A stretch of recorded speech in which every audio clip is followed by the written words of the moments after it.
하나님께 예배하기 위하여 모인 성도들에게 하나님의 복주심과 하나님의 은혜가 함께 하실 줄로 믿습니다. 하나님께 예배드리는 특권은 인간이 받은 최대의 은혜이요 그리고 축복이며 삶의 영광이라고 할 수 있습니다. 천하 만물 중에 인간만이 하나님의 형상으로 지음받았고 천하 만물 중에 인간만이 하나님께 예배할 수 있는 특권을 얻었습니다. 우리는 지금 그 특권을 사용하고 있습니다. 예배는 거룩한 습관입니다. 저도 평생 예수를 믿어보니 예배는 선택과 결단의 영역이라고 하는 생각이 듭니다. 우리는 어떤 어려움과 어떤 방해가 있더라도 예배하기로 결단하는 성도가 되어야 할 줄로 믿습니다. 그러면 어떻게 드리는 예배가 준비된 예배가 되고 어떻게 드리는 예배가 하나님이 받으시는 예배가 됩니까? 23절로 24절에서 말씀합니다. 하나님께 참되게 예배하는 자들은 영과 진리로 예배할 때가 오나니 곧 이때라. 아버지께서는 자기에게 이렇게 예배하는 자들을 찾으시느니라. 하나님은 영이시니 예배하는 자가 영과 진리로 예배할지니라. 아멘. 이 말씀에는 세 가지 강조점이 있습니다. 첫 번째는 하나님께 예배를 드려야 합니다. 예수님께서는 예배의 대상은 오직 하나님 한 분이라고 말씀하시면서 하나님께는 두 가지 속성이 있다고 말씀했습니다. 하나님은 우리의 아버지가 되시며 하나님은 영이십니다. 그래서 아버지께서는 자기에게 이렇게 예배하는 자들을 찾으시느니라. 하나님은 영이시니 이 말씀 속에 예배를 드리는 우리와 예배를 받으시는 하나님과의 관계가 어떠한지를 말씀해 주고 있습니다. 하나님은 우리의 아버지이시고 영이십니다. 그리고 예배를 드리는 우리는 육체를 가진 인간이라고 말씀하고 있습니다. 성경에서 예배의 모델이 가장 잘 나타나 있는 것은 이사야 6장의 말씀이라고 할 수 있습니다. 이사야는 성전에서 예배를 드리다가 하나님의 임재하심을 경험했습니다. 그때의 모습을 내가 본즉 주께서 높이 들린 보좌에 앉으셨는데 그의 옷자락은 성전에 가득하였고 이렇게 말씀합니다. 그때 이사야는 하나님의 임재하심과 천사들의 경배와 찬양, 죄의 고백과 용서의 선언, 말씀의 선포, 봉헌과 헌신, 그리고 파송에 이르기까지 거의 완벽한 예배를 경험했습니다. 그런데 그 중에서도 가장 중요한 요소는 하나님의 임재입니다. 만일 예배 가운데 하나님의 임재하심이 없다면 그것은 예배가 될 수 없습니다. 아무리 잘 준비된 예배일지라도 하나님의 임재하심이 없다면 그것은 예배가 아니라 사람들의 모임에 불과하게 될 것입니다. 그러면 하나님의 임재하심이란 어떤 상태입니까? 하나님의 임재하심은 여러 가지 모양으로 나타날 수가 있습니다. 첫 번째로 하나님은 무소부재하십니다. 하나님은 언제 어디에서나 항상 계십니다. 이것이 하나님의 임재하심을 나타내는 가장 일반적인 모습입니다. 두 번째, 하나님은 특별한 사람과 함께 하십니다. 하나님은 야곱에게 내가 내게 허락한 것을 다 이루기까지 너를 떠나지 아니하리라고 말씀했습니다. 또 예수님은 제자들에게 두세 사람이 내 이름으로 모인 곳에는 나도 그들 중에 있느니라고 말씀했습니다. 그래서 우리가 성경을 읽어보게 되면 수많은 사람들이 하나님의 임재하심을 경험하고 그 하나님의 임재하신 경험을 성경에 기록으로 남긴 것을 보게 됩니다. 세 번째는 경배와 찬양 중에 함께 하십니다. 역대하 5장에서는 솔로몬이 성전을 건축하고 모든 악기를 울리며 노래하는 자들이 일제히 찬양을 하자 그때의 여호와의 전에 구름이 가득한지라 이는 여호와의 영광이 하나님의 전에 가득함이었더라, 이렇게 말씀합니다. 그래서 하나님께서는 성전에서 드리는 예배 가운데 함께 하시고 임재하셨다고 하는 것을 말해주고 있습니다. 오늘 우리가 예배하며 추구해야 되는 하나님의 임재하심이 바로 이런 모습입니다. 모세가 시인의 산에서 빽빽한 구름 가운데 하나님을 만나고, 솔로몬이 성전을 건축하고 성전에 가득한 구름 가운데서 하나님을 만나고, 이사야가 성전에서 연기가 충만한 가운데 하나님의 임재를 경험했던 것처럼 오직 하나님께만 전적으로 사로잡히는 이런 경지에 도달해야 하는 것입니다. 찬송가 288장에서 세상과 나는 간 곳 없고 구속한 주만 보이도다, 이 찬양처럼 수많은 사람이 함께 예배를 드리더라도 마치 하나님과 내가 1대1로 만나는 것 같은 이런 예배가 우리에게 있어야 하는 것입니다.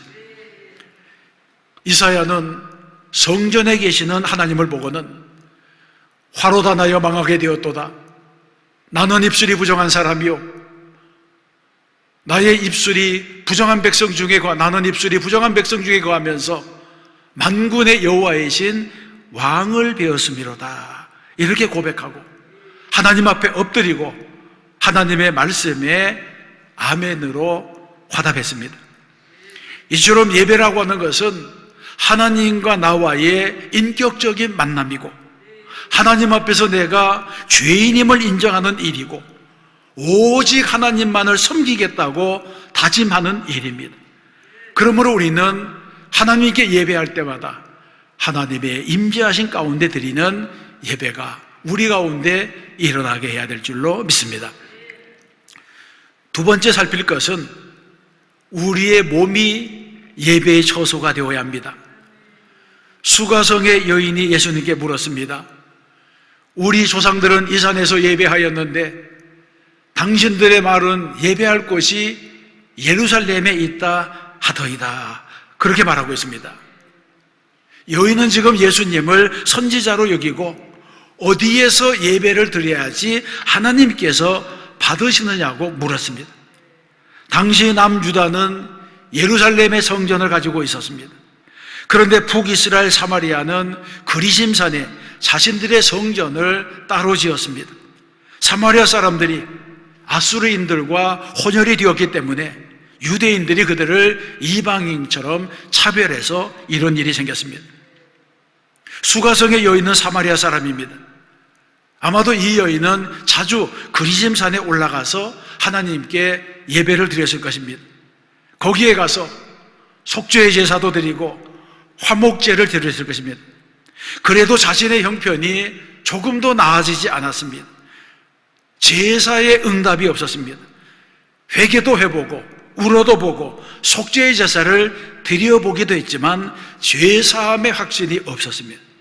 그래서 이 여인은 지금 예수님을 만나서 죄사함에 대한 갈급함에 대해서 말하고 있는 것입니다. 그래서 예수님을 만나서 물은 첫 번째 질문이, 선생님, 어디에서 예배를 드려야 할까요? 그리심산에서 예배를 드려서 응답이 없는 것입니까? 그러면 제가 예루살렘 성전으로 올라가서 예배를 드려야 합니까? 이런 질문이었습니다. 이 여인은 예배할 곳을 찾았습니다. 어디서 예배해야 될지, 어디서 예배를 드려야지 죄사함을 받을 수 있을지를 물었습니다. 그러자 예수님께서는 이 수가성 여인의 질문에 놀라운 대답을 하셨습니다. 21절에서 말씀합니다. 여자여, 내 말을 믿으라. 이 산에서도 말고 예루살렘에서도 말고 너희가 아버지께 예배할 때가 이르리라고 말씀합니다. 이 말씀은 로마서 12장 1절의 말씀과도 짝을 이룹니다. 로마서 12장 1절에 보게 되면 형제들아 내가 하나님의 모든 자비하심으로 너희를 권하노니 너희 몸을 하나님이 기뻐하시는 거룩한 산 제물로 드리라. 이는 너희가 드릴 영적 예배니라고 말씀하십니다. 여러분, 이 말씀들의 결론이 무엇입니까? 예배의 장소가 중요한 것이 아닙니다. 예배의 형식이 중요한 것이 아닙니다. 예배를 드리는 사람이 중요합니다.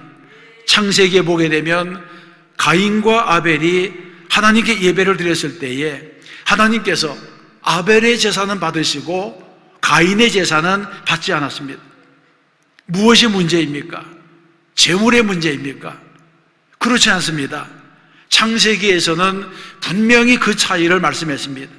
창세기 4장 4절과 5절에 보게 되면 여호와께서 아벨과 그의 제물을 받으셨으나 가인과 그의 제물은 받지 아니하신지라고 했습니다.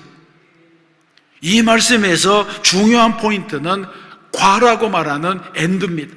아벨과 그의 제물, 가인과 그의 제물이란 이 단어가 바로 키워드가 되는 것입니다. 하나님께서는 아벨을 받으셨기 때문에 아벨이 드리는 제물도 받아주셨고, 하나님께서는 가인을 받지 않으셨기 때문에 가인이 드리는 예배도 받지 아니하셨습니다. 실제로 가인은 예배 드리면서도 화를 내고 예배를 드리면서도 질투하고 예배를 드리고 나서 살인까지 저지르는 그런 사람이었습니다. 그렇습니다. 하나님께서는 예배하는 사람을 받으십니다. 그래서 참된 예배를 드리는 사람의 헌신과 봉사, 찬양과 기도, 헌금과 수고를 귀히 여기시고 받아주시는 것입니다. 예배 드리는 내가 중요하고 하는 사실을 우리가 잊어서는 안 됩니다. 그러면 하나님의 성전인 우리의 몸, 하나님이 거하시는 성령의 전인 우리는 어떻게 살아야 됩니까? 우리는 매일매일의 삶에서 예배하는 삶을 살아야 됩니다. 이를 로마서에서는 너희 몸을 하나님이 기뻐하시는 거룩한 산 제물로 드리라고 말씀합니다. 나의 몸은 내 것이 아닙니다. 주님께서 피 주고 값 주고 사셨습니다. 나는 이미 하나님의 것입니다. 이것이 바로 예배의 정신이라고 하는 것입니다. 우리는 언제나 정결한 몸으로 예배를 드려서 하나님의 기쁨이 되는 사람들이 되어야 할 줄로 믿습니다. 세 번째는 영과 진리로 예배를 드려야 됩니다. 24절 말씀입니다. 하나님은 여기시니 예배하는 자가 영과 진리로 예배할지니라. 아멘. 그러면 여러분, 영과 진리로 예배 드린다고 하는 것의 의미는 무엇입니까? 영이라고 하는 것은 물질과는 상반되는 개념이고, 진리라고 하는 것은 거짓이 없는 태도를 말합니다. 그래서 예배를 드리는 사람이 영이신 하나님 앞에서 눈속임으로 예배를 드려서는 안 된다고 하는 것입니다. 왜냐하면 하나님께서 사람은 외모를 보거니와 나 여호와는 중심을 보느니라고 말씀하셨기 때문입니다. 그렇습니다. 하나님은 영이시기 때문에 성령의 인도하심을 받는 예배에 함께 하십니다. 그래서 올바른 예배를 드리면 성령께서 내 안에 들어오셔서 우리의 마음을 자극하시고 예배의 동기를 부여하시고 우리의 마음을 정결하게 하시고 영과 진리의 마음을 주십니다. 성령이 내 안에서 하나님과 교통하시면 영이 하나님께로부터 나에게 내려오고 진리가 우리 속에서부터 솟아나서 이때 드리는 예배가 하나님 앞에 영과 진리로 드리는 예배로 온전히 연합되는 것입니다. 예수님께서는 씨 뿌리는 비유에서 씨는 하나님의 말씀이고 밭은 사람의 마음이라고 하셨습니다. 그래서 똑같은 씨를 뿌려도 밭에 따라서 작황이 다릅니다. 이런 측면에서 본다면 같은 예배에서 은혜를 받고 은혜를 받지 못하는 것은 씨의 문제가 아니라 밭의 문제입니다. 마음의 문제입니다. 설교가 좋아서 은혜를 받고 설교가 나빠서 은혜를 받지 못하는 것이 아닙니다.